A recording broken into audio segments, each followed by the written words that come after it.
Alisa Kalinina se arregló el delantal y miró de reojo el reloj que colgaba sobre la entrada del restaurante Costa Dorada.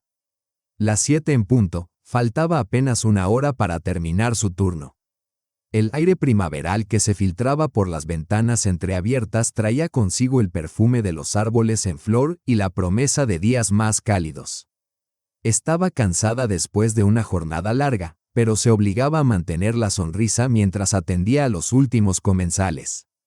Desde hacía año y medio trabajaba como camarera en aquel prestigioso establecimiento. Delgada, con el cabello castaño hasta los hombros y unos ojos avellana llenos de amabilidad, se había ganado el afecto tanto de clientes como de compañeros. Alisa había estudiado en un instituto pedagógico con la ilusión de dedicarse a la enseñanza. Sin embargo, al no encontrar todavía un puesto adecuado, el bien remunerado empleo en el restaurante le permitía alquilar un apartamento y ahorrar para el futuro. Su jornada comenzaba a las 11 de la mañana, preparando el salón para la apertura. Repasaba con esmero cada mesa, ordenaba la cubertería y comprobaba que todo luciera impecable. Ponía verdadero empeño en su trabajo y aspiraba a hacerlo sin la menor falla. Sus colegas valoraban su diligencia y cordialidad. El chef, Andrei Viktorovich, solía elogiar su atención hacia los clientes, mientras que la administradora Svetlana la consideraba la mejor camarera del restaurante. Alrededor de las 6 de la tarde, el dueño, Dmitri Sergeyevich Arshansky, solía salir de su despacho. Tenía 42 años, estatura media, el cabello oscuro cada vez más ralo y un gesto permanentemente tenso. Era conocido por su carácter estricto, aunque justo, y Alisa lo respetaba como a un jefe exigente, pero ecuánime. Arshansky había levantado su negocio desde cero. 15 años atrás comenzó con una pequeña cafetería y, poco a poco, fue expandiéndose hasta convertir Costa Dorada en su orgullo, un restaurante de élite, célebre por su cocina exquisita y un servicio intachable. Supervisaba personalmente cada detalle, desde la calidad de los productos hasta la apariencia del personal. Alisa la llamó al acercarse a la barra. «Necesito pedirte un favor». «Sí, Dmitri Sergeyevich», respondió ella, dejando una bandeja sobre el mostrador. De inmediato notó que estaba más inquieto de lo habitual. Tenía la frente perlada de sudor, a pesar de que en el local hacía fresco. Jugueteaba con un bolígrafo y consultaba el reloj con insistencia. «La situación es esta», dijo frunciendo el ceño. «Hoy vence el plazo para entregar los informes de impuestos y estoy sepultado entre papeles. Mi esposa, bueno, está en el hospital para una operación programada. No tengo quien recoja a mi hija del jardín de infancia». Alisa asintió con gesto comprensivo. Sabía que estaba casado con Vera y que tenían una hija pequeña, aunque solo había visto a la familia en contadas ocasiones cuando visitaban el restaurante. Vera siempre le había parecido una mujer discreta, de carácter reservado, que prefería mantenerse en segundo plano frente a su enérgico marido. La niña, en cambio, era encantadora, una criatura risueña, de oscuros rizos y grandes ojos enmarcados por espesas pestañas. «¿Podrías hacerme este favor?», continuó Arshansky. «Recoge a mi hija en el jardín de infancia. Este mes te daré un bono de 5.000 rublos, además de tu salario». Alisa vaciló. El dinero le vendría muy bien, estaba ahorrando para unos cursos de especialización que la acercarían a su sueño de enseñar. 5.000 rublos extra la pondrían más cerca de esa meta. Y, por otra parte, negarse a su jefe en esa circunstancia no parecía apropiado. «¿No pondrán reparos en entregarle la niña a una desconocida?», preguntó con cautela. «Por supuesto que llamaré a la directora ahora mismo para explicarlo. Es un jardín privado, conocen muy bien a nuestra familia. Todos allí saben quién es Mila, mi hija. Tiene 5 años y es una niña muy obediente». Marcó de inmediato y Alisa alcanzó a escuchar su tono sereno y persuasivo al hablar con la directora. «Buenas tardes, Lyudmila Petrovna», le habla Arshansky. «Estoy en un aprieto, mi esposa está en el hospital y yo no puedo ausentarme del trabajo. Mi empleada, Alisa Kalinina, pasará a recoger a Mila. Es una joven de cabello castaño, con blusa clara. Le agradezco mucho, me hace un gran favor». Le entregó a continuación un papel con la dirección. El jardín de infancia Solnishko, en la calle Parkovayo. Tráeme a Mila aquí, al restaurante. Estaré libre en 1 hora, hora y media como mucho. Si tiene hambre, que elija lo que quiera de nuestro menú infantil. De acuerdo, Dmitri Sergeyevich, pero primero pasaré a cambiarme de ropa, aceptó Alisa. Por supuesto, y gracias otra vez, Alisa, me sacas de un apuro. Sin ti no sabría qué hacer. En la sala de empleados se quitó el delantal y sacó del casillero una chaqueta ligera de entretiempo. La tarde de mayo comenzaba a refrescar.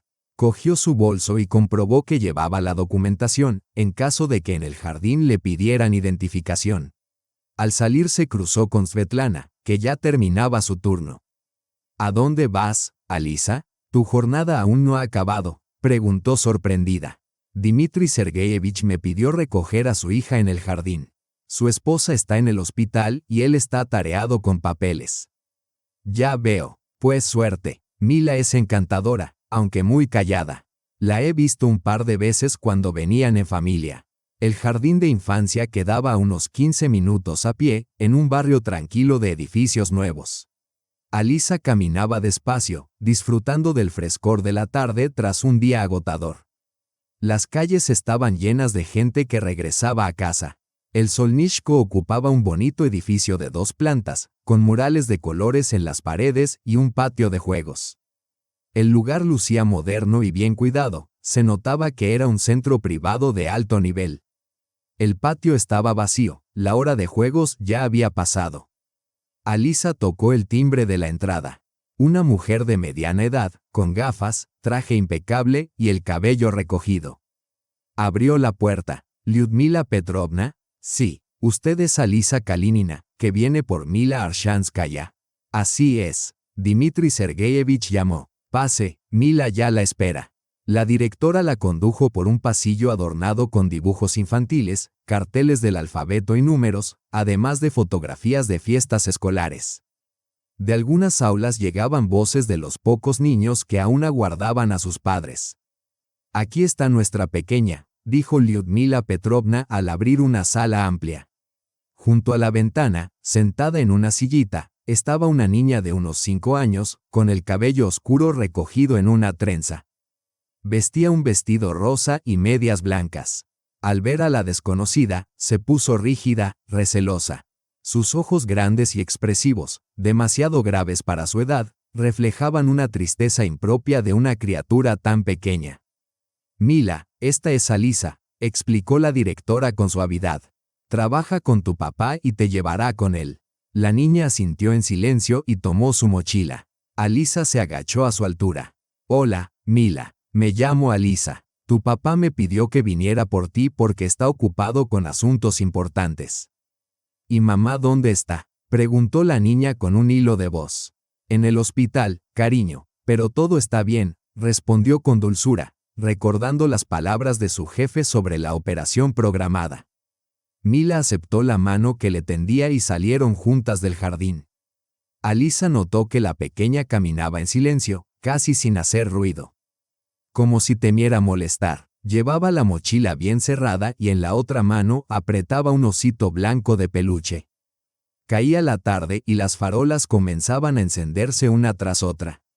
Alisa redujo el paso para acompasar sus zancadas a las cortas piernas de la niña e intentó entablar conversación.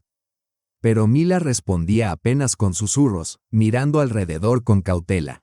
¿Tienes hambre?, le preguntó Alisa. En el restaurante tenemos comidas ricas para niños.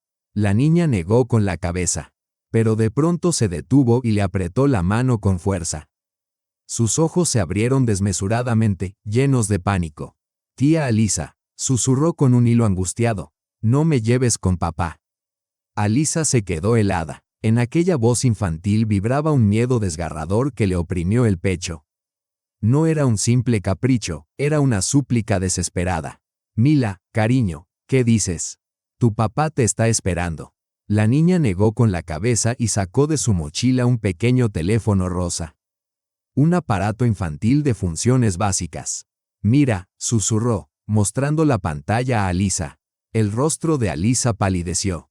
En la imagen aparecían unos bracitos delgados cubiertos de moretones, manchas oscuras en las muñecas y antebrazos, recientes y crueles, en tonos púrpura y amarillentos. La siguiente foto mostraba a una mujer de cabello oscuro, el rostro marcado con hematomas bajo los ojos y a lo largo de la mejilla. «Esa es mamá», murmuró Mila. «Papá la golpea todos los días. Ayer me pegó a mí también. Mamá me dijo, si pasa algo, corre con los vecinos». La cabeza de Alisa dio vueltas. Se sentó con la niña en un banco, intentando asimilar lo que acababa de oír. Así que Arshansky, a quien ella había considerado un jefe estricto pero justo, era en realidad un tirano en su propia casa. «Mila, ¿quién tomó esas fotos?» «Mamá», dijo que era importante dejar constancia de todo. Luego escondió el teléfono en mi mochila y me advirtió, si viene alguien extraño a buscarte. Enséñale las fotos. Los pensamientos se agolpaban en la mente de Alisa. No había habido ninguna operación programada. Vera Arshanskaya estaba en el hospital tras otra paliza, y su esposo, temiendo ser descubierto, pretendía deshacerse de la niña. «Mila, ¿dónde has estado estos días? ¿Quién te cuidaba?» «La tía Katia, nuestra vecina. Ella me llevó al jardín mientras mamá no estaba. Esta mañana papá vino, le gritó a la tía Katia y dijo que me llevaría él». La tía Katia lloró. La pequeña hablaba en voz baja, pero en su tono no había rastro de inocencia infantil, solo miedo y una madurez precoz y dolorosa. «¿Y qué más te dijo mamá?», preguntó Alisa con cautela. «Que papá podía llevarme lejos, con la abuela Galia. Ella vive en otra ciudad. Mamá temía que me escondiera allí y nunca pudiera encontrarme. ¿Y la tía Katia, es buena contigo?» «Sí, mucho. Me hacía tortitas y me leía cuentos. Decía que todo estaría bien, pero yo veía que también tenía miedo de papá». Alisa comprendió que no podía entregar a esa niña a su padre. Pero, ¿qué hacer ahora? ¿Acudir a la policía? Solo contaba con el testimonio de la pequeña y las fotos. «Mila, ¿recuerdas el nombre completo de la tía Katia y tu dirección?» «Sí, Ekaterina Nikolaevna. Vivimos en la calle Mira, número 17. Ella en el departamento 32, nosotros en el 34. «Muy bien, princesa. ¿Y no te da miedo hablar conmigo?» La niña negó con la cabeza. «Mamá dijo que existen personas buenas que ayudan. Tú tienes ojos amables, como los de ella». Un nudo se formó en la garganta de Alisa. Esa niña había soportado más de lo que muchos adultos podrían resistir. «Mila», dijo con suavidad, «no te llevaré con tu padre. Buscaremos otra solución». «¿De verdad?». Por primera vez, en la voz de la pequeña brilló un destello de esperanza. «¿De verdad? Pero antes debo comprobar algo», respondió Alisa. Sacó su teléfono y empezó a llamar al servicio de información hospitalaria. Tras 3 intentos fallidos, en el cuarto hospital recibió respuesta. «Sí, Vera Sergeyevna Arshanskaya está aquí», confirmó la operadora. Fue ingresada con un traumatismo craneal y múltiples hematomas. «¿Cuándo la trajeron?», preguntó Alisa. «Hace 2 noches, en ambulancia. Su estado es grave, aunque estable».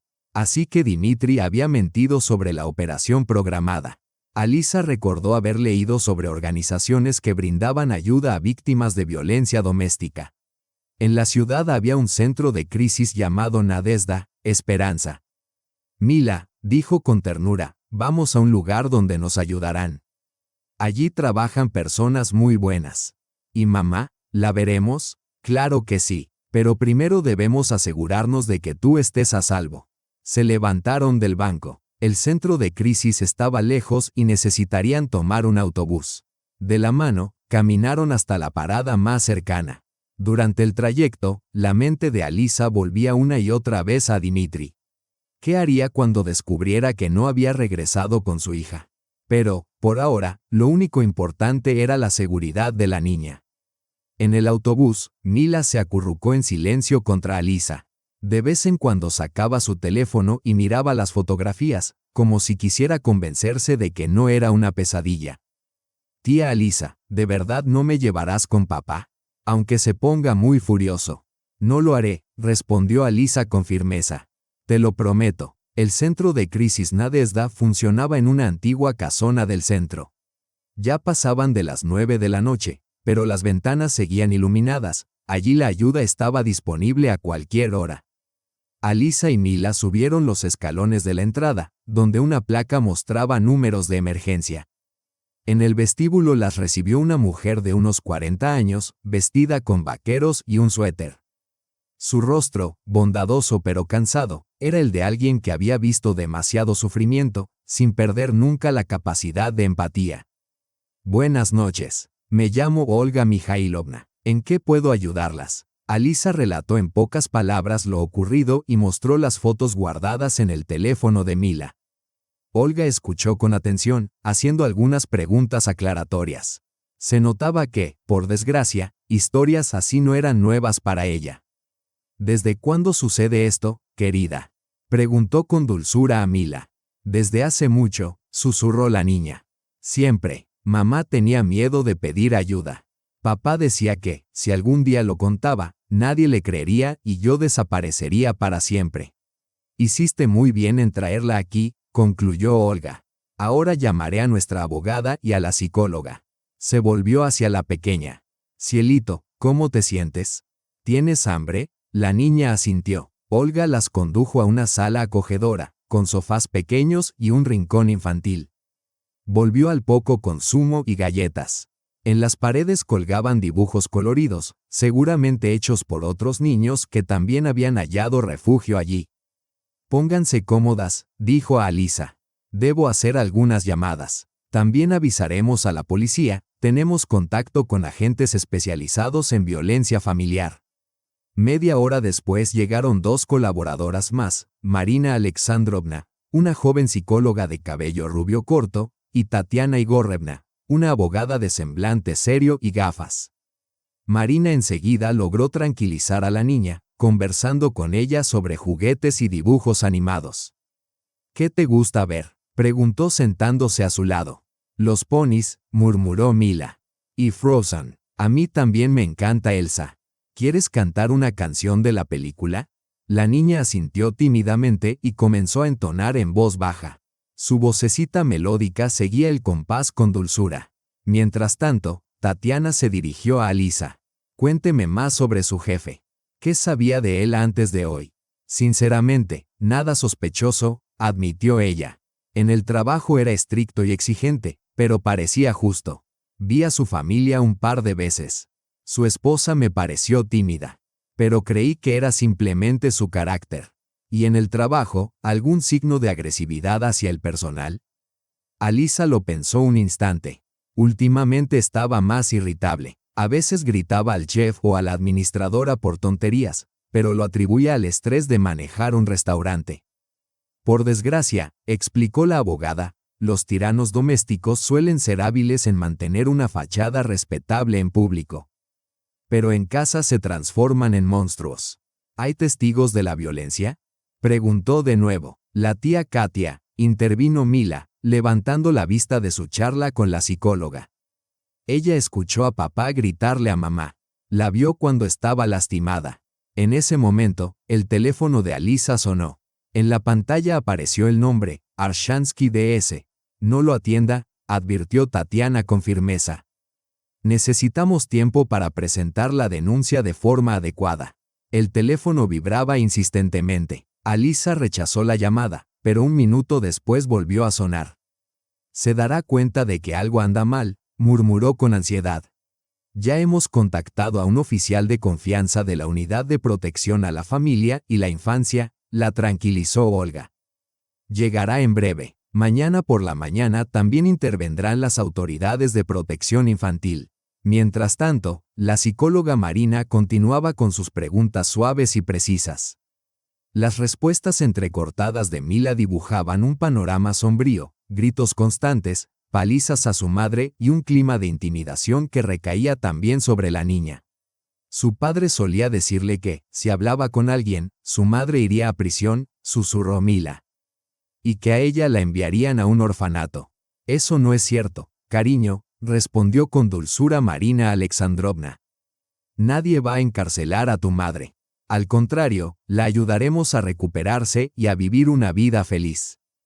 Pero papá decía que todo era culpa de mamá, que lo provocaba, que era una mala esposa y una mala madre. Tampoco eso es verdad. Nadie merece ser golpeado. Nadie, replicó con firmeza la psicóloga.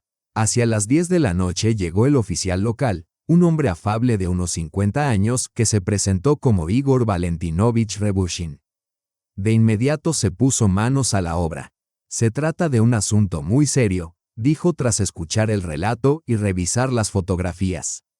Mañana por la mañana iremos al hospital para tomar declaración a la víctima.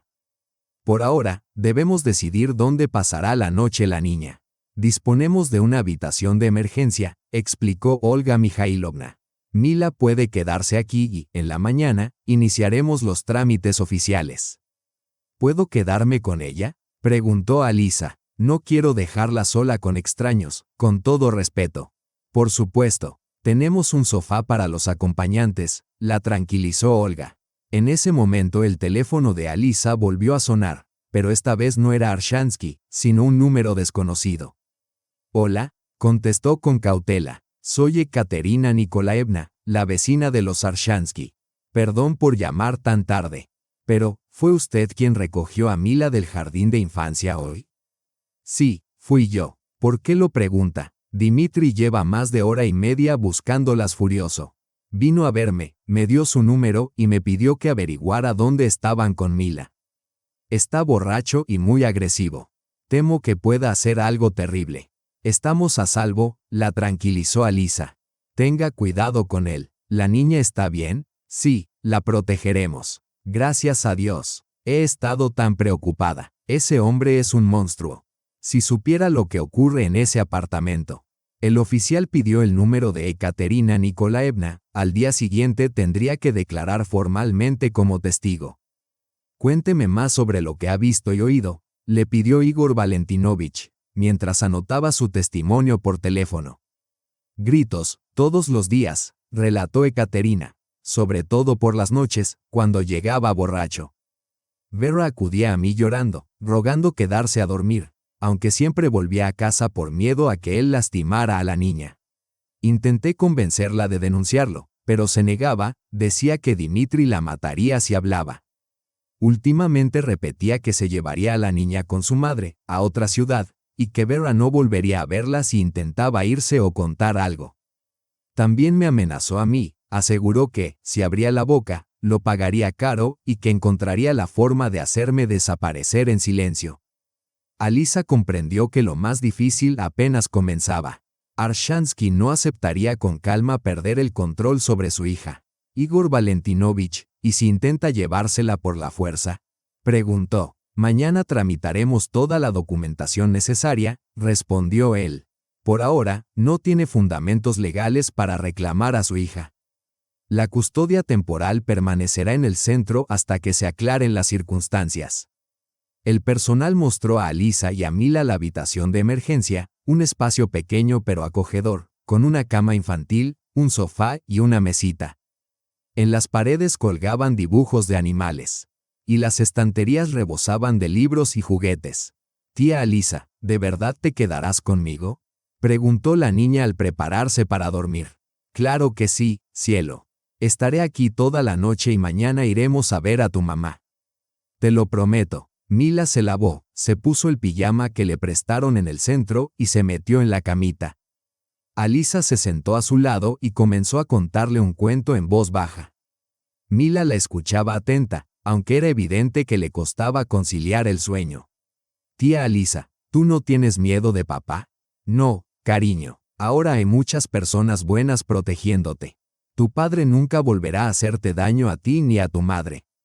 Y si nos encuentra, no lo hará, y aunque lo intentara, llamaríamos a la policía.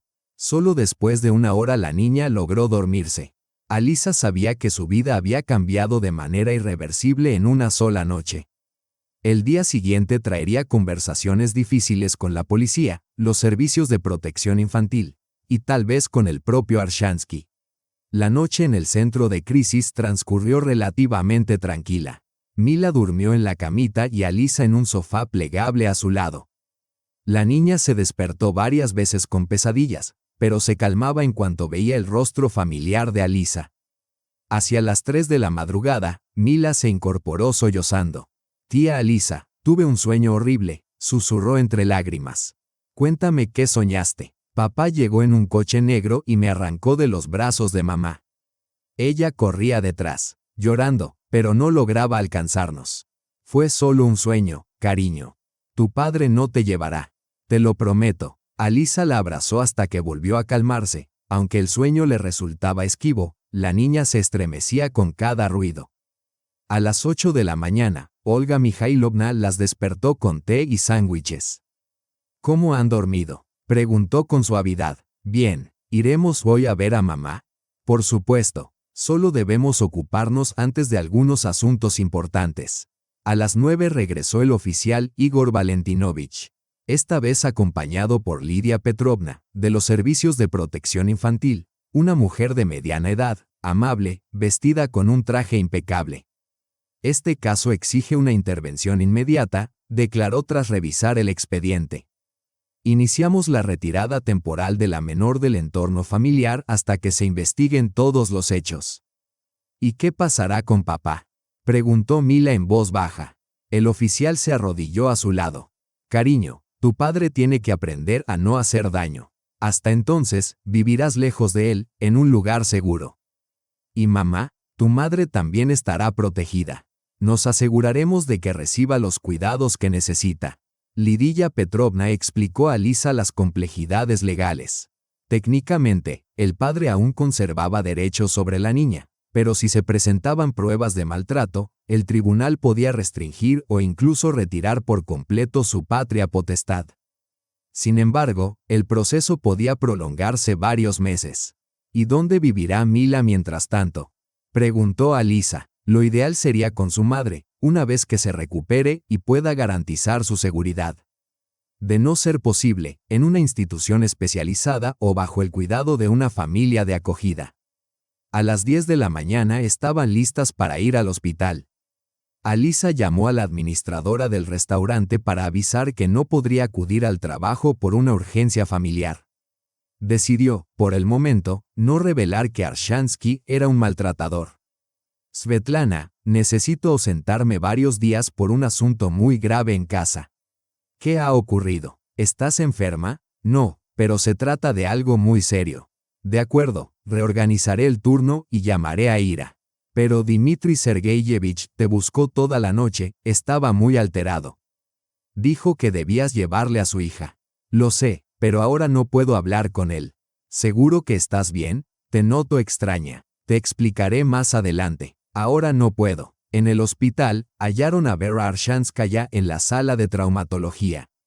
Llevaba la cabeza vendada, el rostro cubierto de hematomas, aunque permanecía consciente. Al ver a su hija, rompió a llorar. «Mi pequeña Mila, tenía tanto miedo por ti». «No llores, mamá. La tía Alisa es buena, me protege». Alisa quedó conmovida por su estado. En persona se veía aún peor que en las fotos del teléfono de Mila. Los moretones no solo cubrían su cara, sino también sus brazos, visibles bajo la bata hospitalaria. El oficial de distrito interrogó con delicadeza a Vera sobre lo ocurrido en casa. Le costaba hablar, se quebraba con frecuencia, pero el panorama era evidente: años de terror sistemático, golpes y amenazas. «No empezó de inmediato», relató Vera con voz temblorosa. «El primer año tras la boda fue atento y cariñoso. Pero después comenzó a mostrarse celoso, de colegas, amigos, incluso de los vecinos. Me prohibió trabajar o reunirme con mis amistades». «¿Y cuándo comenzó la violencia?», preguntó el oficial. «Cuando Mila cumplió 1 año. Dmitri cambió. Bebía, se irritaba por cualquier cosa. Primero eran gritos, luego empujones y después». No pudo continuar. Entre lágrimas murmuró. «Me decía que me mataría si hablaba, y que entregaría a Mila a su madre diciendo que yo era una incapaz». Tenía terror, pero cuando la golpeó a ella, comprendí que no podía callar más. «¿Cómo sucedió?», intervino Lidia Petrovna. Mila derramó zumo sobre sus papeles. Se enfureció y la golpeó con fuerza en el brazo. Intenté defenderla y entonces señaló su cabeza vendada. Me dio un puñetazo en la sien. Caí, me golpeé contra el armario y perdí el conocimiento. Desperté aquí. ¿Quién llamó a la ambulancia? Nuestra vecina, Yekaterina Nikolaevna. Oyó el alboroto y entró. Dmitri le dijo que me había caído, pero no le creyó. ¿Vera Sergeyevna está dispuesta a presentar una denuncia formal? Preguntó el oficial. Vera miró a su hija y asintió. Sí, estoy cansada de vivir con miedo. Mamá, ¿qué será de nosotras? ¿Dónde viviremos? Susurró Mila. Encontraremos una solución, cariño, respondió Vera. Lo primordial ahora es su seguridad, añadió Lidia Petrovna. Mientras se tramitaban los documentos en el hospital, Alisa recibió una llamada de la administradora. Alisa, ¿qué está pasando? Dmitri Sergeyevich está furioso. Exige tu dirección y amenaza con despedir a gente. ¿Dónde estás? Dile que estoy enferma. Pero, ocurra lo que ocurra, no le dé mi dirección. ¿Qué sucede? Afirma que raptaste a su hija. ¿Raptarla? La salvé de un peligro. No entiendo nada. ¿No deberías venir y aclararlo? No, de ningún modo. Y no reveles dónde vivo. Está bien, pero todo esto es muy extraño. Al mediodía, el papeleo concluyó. Mila quedó bajo la tutela temporal del centro de crisis y se presentaron cargos penales contra Dmitri Arshansky por malos tratos y agresión. ¿Y ahora qué ocurrirá? Preguntó Alisa a la abogada del centro. Será detenido para declarar, aunque quizá lo liberen con medidas cautelares. Lo que sí tiene prohibido es acercarse o contactar con la niña mientras dure la investigación. Si intentara llevársela por la fuerza, sería considerado secuestro, un delito grave. Regresaron al centro hacia las 3 de la tarde. Mila jugaba con muñecas, aunque la preocupación por su madre era evidente en sus ojos. ¿Cuándo se pondrá bien mamá? Repetía una y otra vez. Pronto, cariño. Quizá en una semana, la tranquilizaba Marina Alexandrovna. ¿Y dónde viviremos con mamá? Ya lo resolveremos, prometió Marina. Lo importante es que ahora estás a salvo. Hacia las 5, el centro recibió la llamada de una enfermera del hospital. Hay un hombre aquí exigiendo ver a su esposa.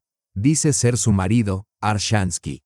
Está agresivo y ebrio. ¿Qué debemos hacer? No le permitan entrar bajo ningún concepto, ordenó con firmeza Olga Mikhailovna. ¿Cuentan con seguridad? Sí, ya lo han retenido. Grita amenazas, pero aún no ha atacado a nadie. Llamen a la policía de inmediato si se vuelve violento. El hombre vociferaba que habían secuestrado a su hija y exigía saber dónde estaba. Una oleada de ansiedad invadió a Alisa. Arshansky no tenía intención de rendirse pacíficamente. La tarde del jueves se tornó tensa. Dmitri Arshansky llamó al centro cada media hora, reclamando a su hija y lanzando amenazas de demandas y represalias. El personal no contestaba, pero el buzón de voz registraba sus arrebatos. Sé que la esconden ahí. Es mi hija, tengo derechos. Devuélvanla de inmediato o los llevaré a juicio.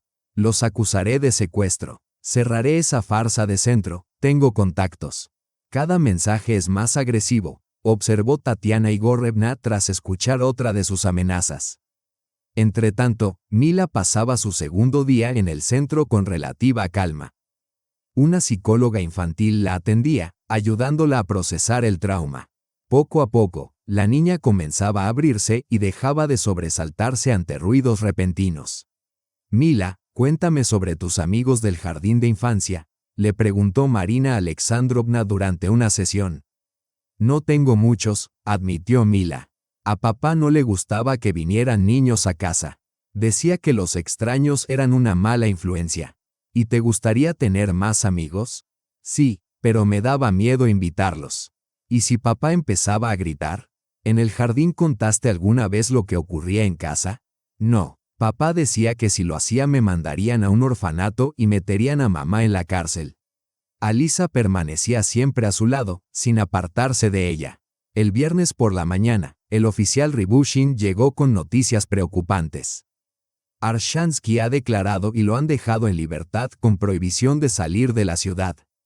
Contrató a un abogado hábil y sostiene que todo es una calumnia, que su esposa se cayó por las escaleras y que los moretones de la niña son de juegos en el jardín.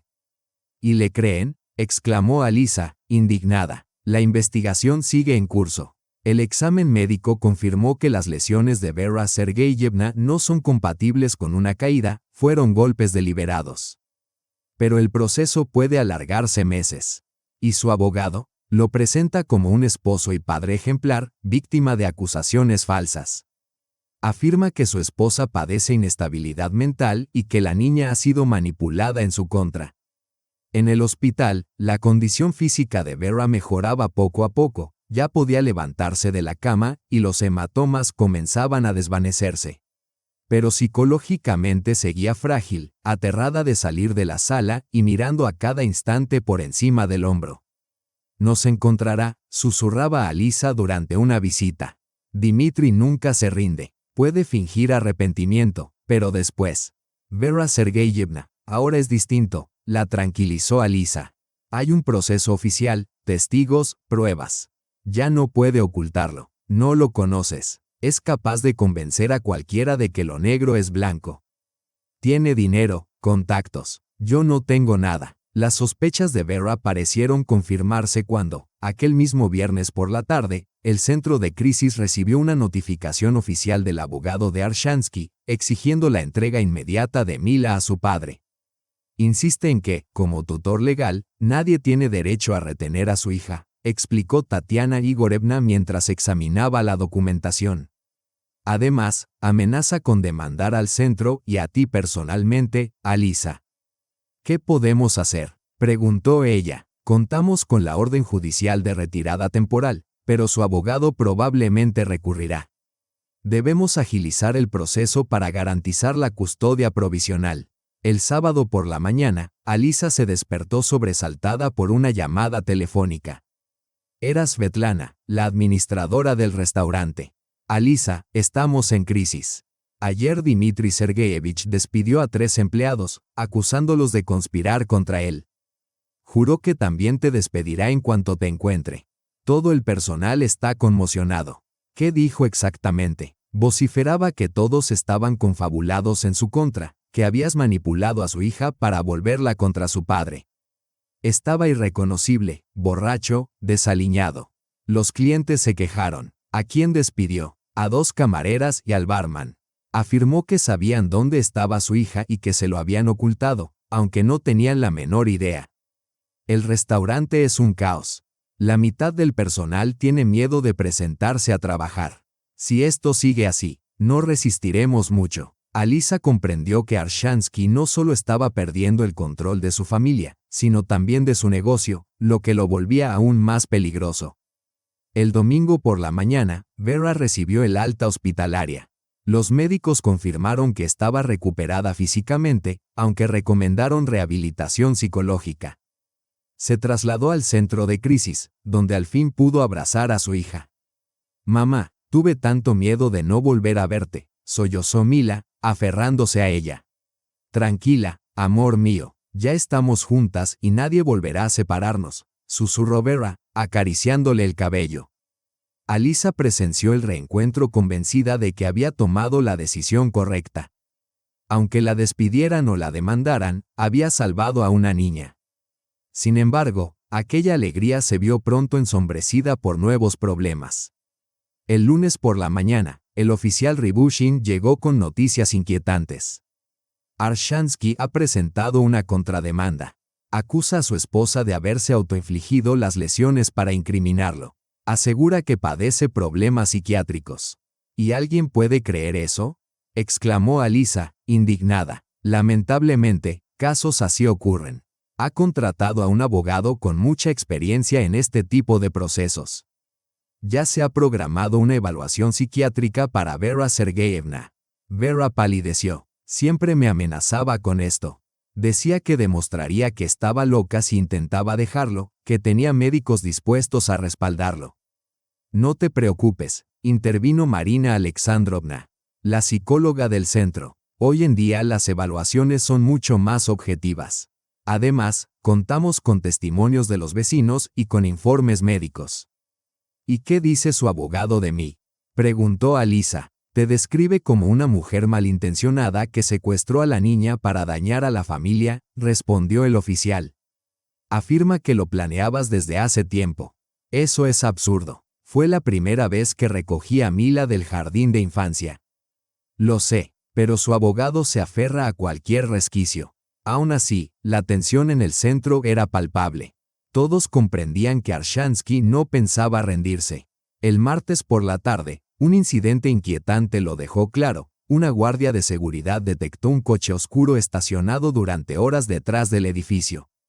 Cuando salió a comprobar, el vehículo arrancó a toda prisa. Ese era el coche de Dmitri, dijo Vera aterrada al escuchar la descripción. Un sedán oscuro, con su matrícula. Contrataremos seguridad, decidió Olga Mikhailovna, y presentaremos una denuncia por acoso. ¿Y si intenta entrar por la fuerza? Preguntó Alisa, nerviosa. Tenemos sistema de alarma y comunicación directa con la policía. Pero conviene ser precavidos. El miércoles, Alisa decidió ir al restaurante a recoger sus pertenencias. Sabía que no podría volver a trabajar allí, pero necesitaba recuperar sus documentos. El ambiente era desolador, las mesas medio vacías y gran parte del personal ausente. Svetlana, agotada, la recibió con alivio. Alisa, gracias a Dios viniste. Esto es un desastre. Dmitri Sergeyevich monta escándalos a diario, acusando a todos de traición.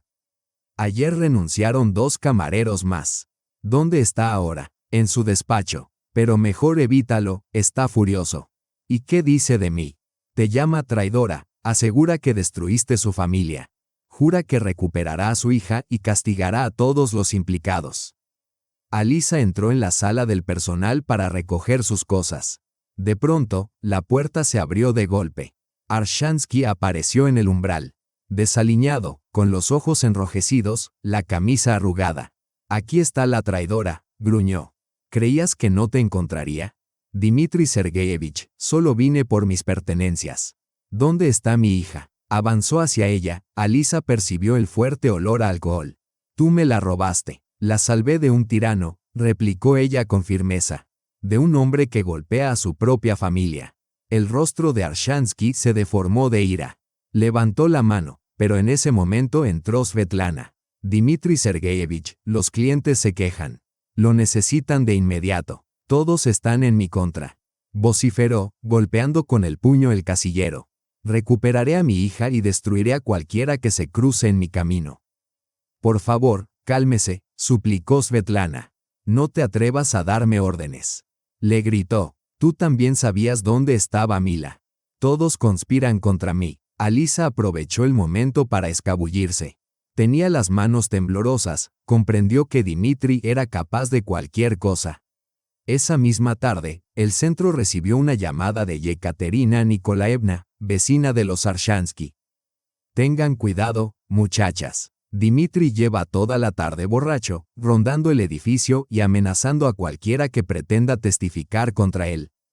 Gracias por advertirnos. Cuídese, por favor. Ya hemos denunciado. Estoy harta de vivir con miedo a ese demente.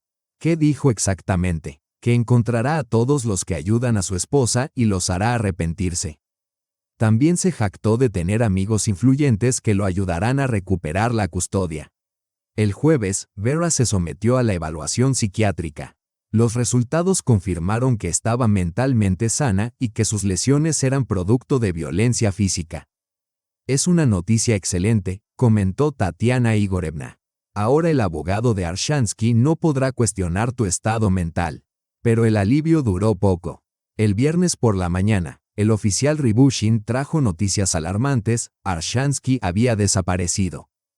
No había pasado la noche en su domicilio y su coche también estaba ausente. Los vecinos aseguraron haberlo visto salir tarde, cargando una gran bolsa. ¿Quizá decidió dejarnos en paz?, preguntó Alisa con un hilo de esperanza. Lo dudo. Es más probable que esté preparando algo grave. Se ha emitido una orden de búsqueda y captura, respondió el oficial. ¿Y si fue a casa de su madre?, sugirió Vera. Galina Ivanovna vive en Tavir. Tiene una casa grande. Dmitri solía decir que, si algo ocurría, llevaría a Mila allí. Ya hemos contactado con nuestros colegas en Tavir. Están investigando. El fin de semana transcurrió entre la ansiedad y la incertidumbre. Nadie sabía dónde estaba Arshansky, se había desvanecido sin dejar rastro.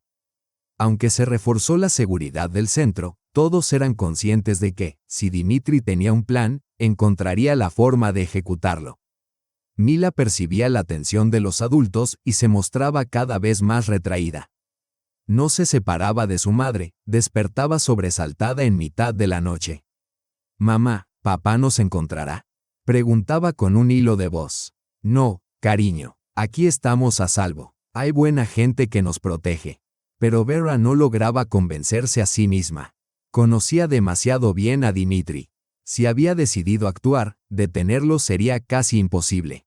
«Puede sobornar a alguien», confesó a Alisa. «Tiene dinero, contactos, y sabe ser muy persuasivo cuando le conviene». «¿Qué quieres decir?» «Dmitri sabe hacerse la víctima. Es capaz de presentarse como un padre amoroso injustamente privado de su hija. Y muchos le creerán, pero hay pruebas. Las pruebas pueden impugnarse, en cambio, la opinión pública resulta mucho más difícil de combatir». El lunes por la mañana, Alisa recibió una llamada de Svetlana desde el restaurante. «Alisa, no lo vas a creer. Dmitri Sergeyevich ha regresado, pero está distinto, sobrio, perfectamente arreglado y con un traje nuevo», aseguró haber reconocido sus errores e insistió en que deseaba enmendarlos. Resultaba sospechoso, nadie cambia tan rápido. Reunió a todos los empleados. Pidió disculpas por su conducta pasada y explicó que su comportamiento había sido consecuencia de problemas familiares, aunque, según él, todo estaba ya resuelto. ¿Y qué dijo de su esposa y su hija? Que se habían reconciliado y pronto volverían a estar juntos como familia. Y añadió algo extraño, que ciertas personas lamentarían profundamente haber intervenido en su vida privada. ¿Y dónde había estado todos estos días? Aseguró haberse sometido a un tratamiento contra el alcoholismo en una clínica privada e incluso mostró un certificado. Alisa percibió de inmediato que era la calma que precede a la tormenta. Arshansky estaba preparando algo serio. Llamó enseguida al centro y le relató a Svetlana la conversación. Olga Mikhailovna se alarmó. «Debemos estar preparados para cualquier cosa. Contactaré con la policía y pediré patrullas adicionales». ¿Y su abogado? Ha presentado una solicitud de revisión del caso, alegando que su cliente se ha rehabilitado y merece el derecho de ver a su hija. El martes por la noche se confirmaron los peores temores. Hacia las 8, cuando solo permanecía el personal de guardia y la familia Arshansky en el centro, un coche se detuvo frente al edificio. El vigilante observó cómo un hombre descendía y se dirigía a la entrada. Era Dmitri Arshansky. Su aspecto había cambiado por completo, bien vestido, afeitado y sereno. Tocó el interfono. «Buenas noches. Soy Dmitri Arshansky. He venido a llevarme a mi esposa y a mi hija a casa». «Lo lamento, pero no podemos permitirle el ingreso», respondió el guardia. «Existe una restricción oficial». «¿Qué restricción?». Su voz seguía tranquila. «Soy esposo y padre. Tengo todo el derecho. Aquí está la prueba de que completé la rehabilitación». Arriba, Vera y Mila estaban en la sala de juegos. Al escuchar su voz por el interfono, Vera palideció, mientras la niña se aferraba a ella. «Ha venido por nosotras», susurró. «Te lo dije, nunca se rendiría». Alisa, que se encontraba en el centro para apoyar a la familia, marcó de inmediato el número del oficial Ribushin. «Igor Valentinovich, Arshansky está aquí. Venga rápido, por favor. Voy de camino. Bajo ningún concepto lo dejen entrar». Mientras tanto, Arshansky continuaba hablando por el interfono. «Escuchen, sé que cometí errores, pero he cambiado. Terminé el tratamiento contra el alcoholismo y estoy viendo a un psicólogo. Tengo los documentos». Su voz sonaba convincente, pero Alisa no creyó ni una palabra.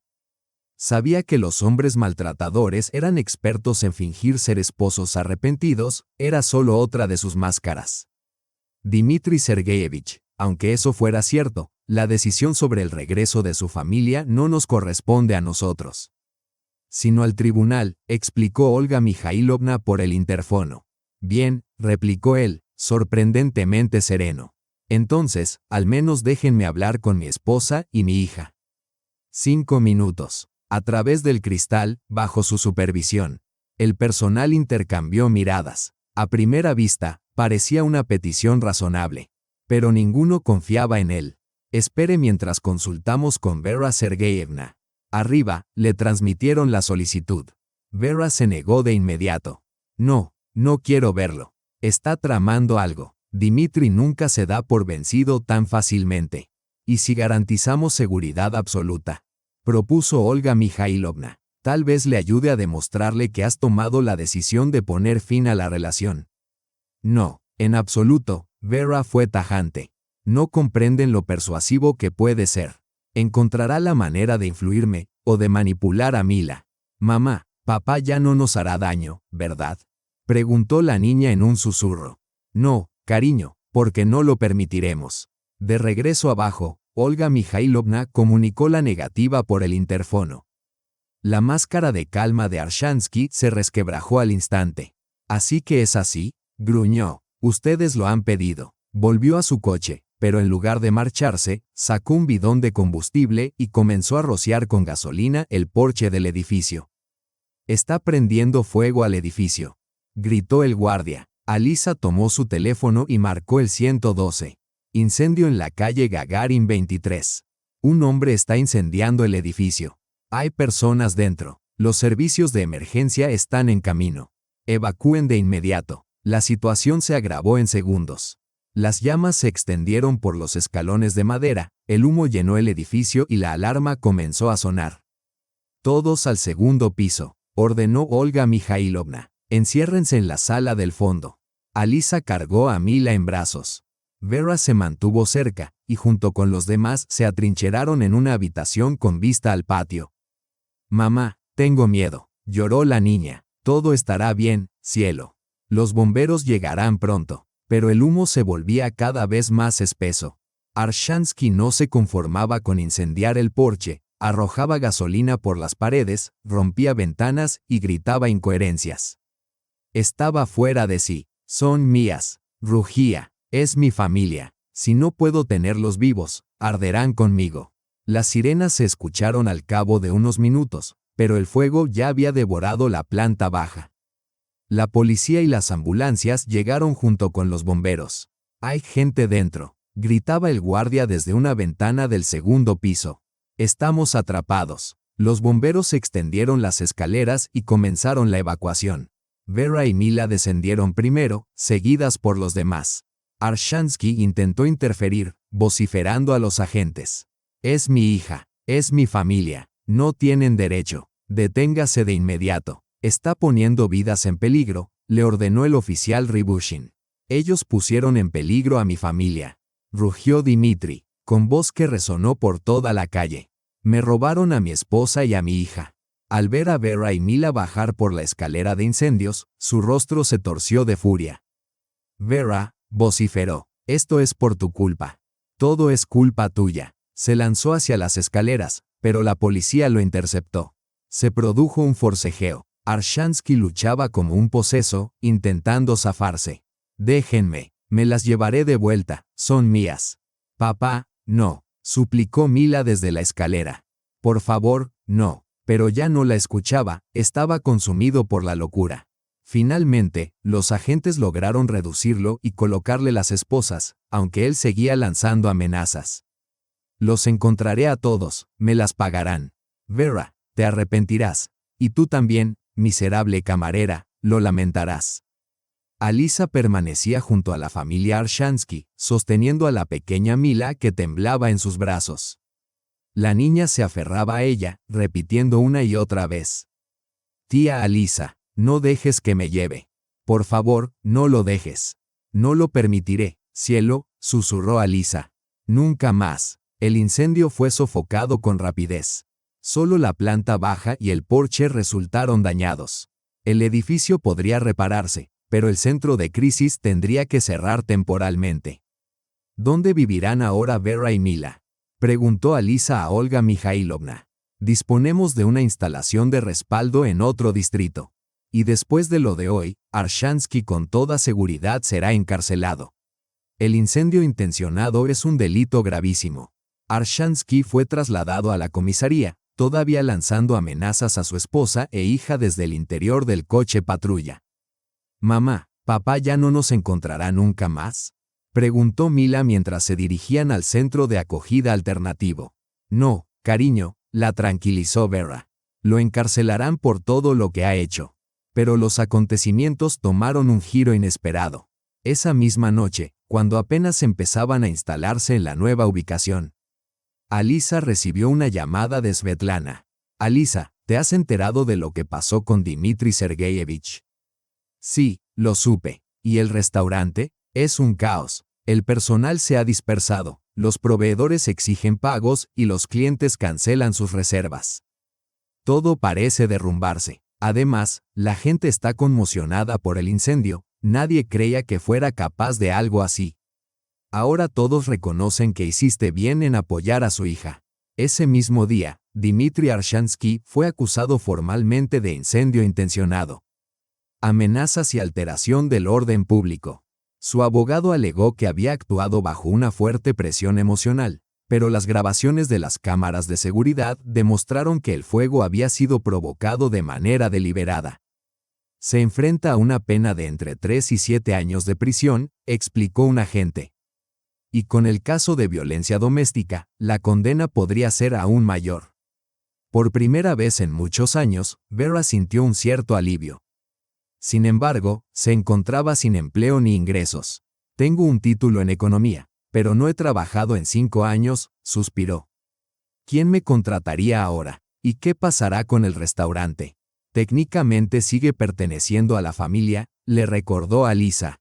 «Según el contrato matrimonial, la mitad de las acciones son tuyas». «Pero no sé nada de dirigir un restaurante», admitió Vera. «Yo sí», intervino Svetlana, que había acudido a apoyar a sus compañeras. «Alisa, tú ya conoces a todos los proveedores. Yo puedo encargarme de la parte administrativa. Y Vera Sergeyevna podría manejar las finanzas. Y si intentamos salvarlo», la idea parecía temeraria, pero también extrañamente atractiva. Golden Shore había sido un establecimiento próspero antes de la caída de Arshansky. «¿Y el personal?», preguntó Alisa. «La mayoría está dispuesta a quedarse si se les garantiza un salario estable. Todos lo saben, o salvamos juntos el restaurante, o cierra». Vera vaciló. «Tal vez me falte experiencia como gestora. Pero tengo la formación, y las ganas. Y la voluntad de empezar una nueva vida», añadió Alisa. Pasaron todo el día analizando opciones. Con la ayuda de la abogada del centro, Tatiana Igorevna, desenredaron los aspectos legales. «Formalmente, Vera Sergeyevna tiene derecho a reclamar su parte del negocio», explicó la letrada. «Y dado que Dmitri está detenido e incapacitado para gestionarlo, el tribunal puede nombrar un administrador provisional». «¿Y quién podría ser? El cónyuge tiene prioridad». Al final de la semana, el plan empezaba a tomar forma. Vera presentó los documentos para ser designada administradora interina del restaurante. Alisa solicitó reincorporarse como administradora general. Y lo más importante, obtuvieron el pleno respaldo del personal. «Todos hemos visto lo que Dmitri Sergeyevich ha estado haciendo en estos meses», declaró el chef principal, Andrei Viktorovich. «Y ahora vemos el valor que ha demostrado su esposa. Ese es el tipo de persona a la que merece la pena apoyar». Las primeras semanas fueron agotadoras. Hubo que restablecer las relaciones con los proveedores, recuperar la confianza de los clientes y reestructurar al equipo. Alisa prácticamente vivía en el restaurante, ocupándose de todo, desde la planificación del menú hasta la atención a los comensales. Vera se sumergió en los registros contables, aprendiendo a elaborar informes y administrar presupuestos. «¿Cómo va todo, mamá?», le preguntó Mila cuando la veía llegar exhausta. «Es duro, cariño, pero lo estamos logrando. Estamos construyendo una nueva vida». En la guardería del centro de crisis, psicólogos trabajaban con Mila, ayudándola poco a poco a superar sus miedos. Dejó de sobresaltarse ante ruidos fuertes o voces masculinas. En apenas un mes, el restaurante volvió a ser rentable. Los clientes regresaron, atraídos por la historia de la mujer valiente que se negó a quebrarse bajo el yugo de un tirano. La prensa local publicó artículos sobre la familia Arshansky, ensalzándola como símbolo de resiliencia en la lucha contra la violencia doméstica. Aquello atrajo a más visitantes, muchos querían apoyar una causa justa. ¿Sabes?, dijo Vera a Lisa en cierta ocasión. Por primera vez en muchos años, me siento verdaderamente viva. Como si despertara de una larga pesadilla. Y yo estoy orgullosa de haberte ayudado a despertar, respondió Lisa. Mientras tanto, el juicio contra Arshansky seguía su curso. Su abogado hizo todo lo posible por suavizar la pena. Pero las pruebas eran irrefutables. Había incendiado un edificio con personas dentro, lo que constituía un intento de asesinato. Un día, Lisa recibió una llamada del oficial Rybushin. Tengo noticias sobre el caso Arshansky. Anoche hubo un incidente. ¿Qué incidente? Intentó escapar durante su traslado al tribunal. Robó un coche patrulla y luego. ¿Y luego qué? Perdió el control en una carretera mojada. El coche volcó. Lisa sintió que el corazón se le detenía. ¿Está vivo? No, murió en el acto. La noticia de la muerte de Dmitry Arshansky fue recibida con sentimientos encontrados. Vera experimentó un extraño alivio mezclado con tristeza. Al fin y al cabo, seguía siendo el padre de su hija. Mila, en cambio, reaccionó con calma, como si desde hacía tiempo hubiese asumido que su padre ya no formaba parte de sus vidas. «Mamá, ¿de verdad estamos seguras ahora?», preguntó aquella noche. «Sí, cariño, ahora sí, y ya no llorarás más por las noches». Vera se sorprendió, no había advertido que su hija se diera cuenta de sus lágrimas. «Intentaré no llorar más, nos esperan cosas buenas». 3 meses después, la vida de la familia había cambiado por completo. Vera dirigía el restaurante con firmeza, descubriendo capacidades empresariales que desconocía. Mila había comenzado primero de primaria en una escuela común y ya tenía algunas amigas. Lisa era la administradora del local y la mano derecha de Vera. El trabajo le brindaba una auténtica satisfacción. Sentía que hacía algo significativo. «No quiero que nuestro restaurante sea solo un lugar donde se coma bien», solía decir Vera.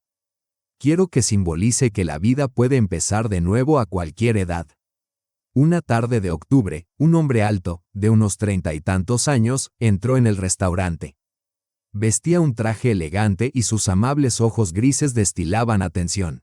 Se presentó como Anatoly Morsikov, propietario de una empresa constructora. «He oído su historia», le dijo a Lisa. Quería conocer a las personas que no tuvieron miedo de enfrentarse al mal. Anatoly se convirtió en un cliente habitual. Al principio acudía a cenas de negocios, luego simplemente a almorzar. Lisa notó que solía quedarse a conversar con ella.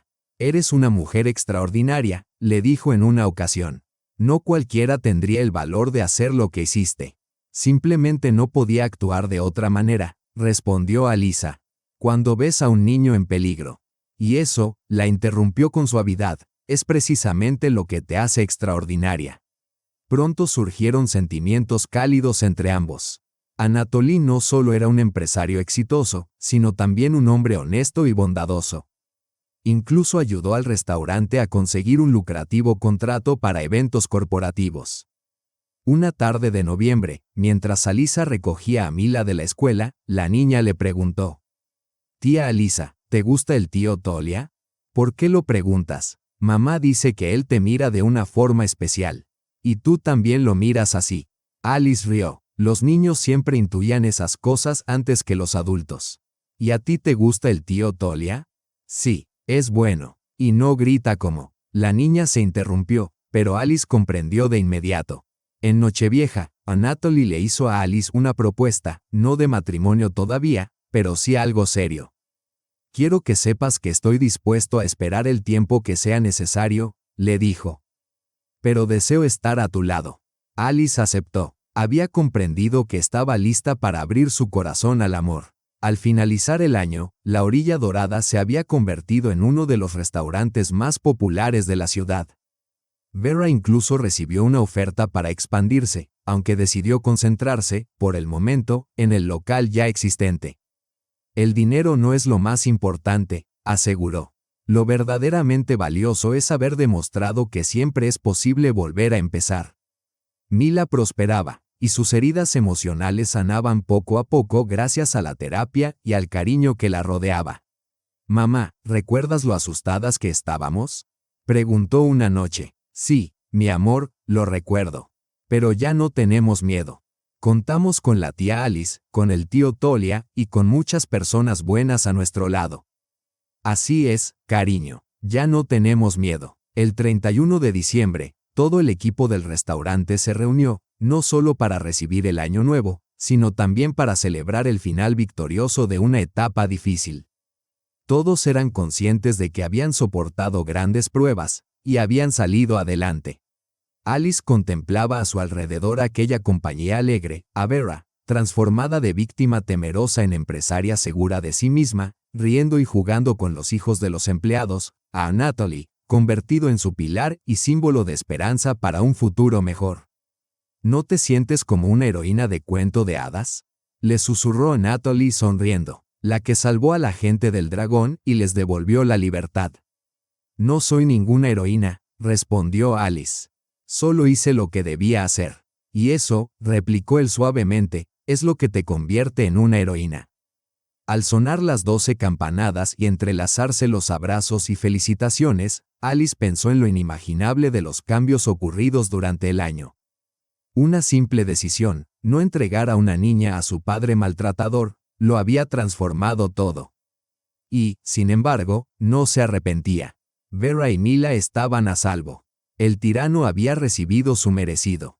Y la vida seguía, llena de nuevas esperanzas y posibilidades. «Feliz año nuevo», susurró Mila abrazando a Alice. «Feliz año nuevo, cariño». «A una vida nueva y más feliz», respondió Alice estrechándola con fuerza.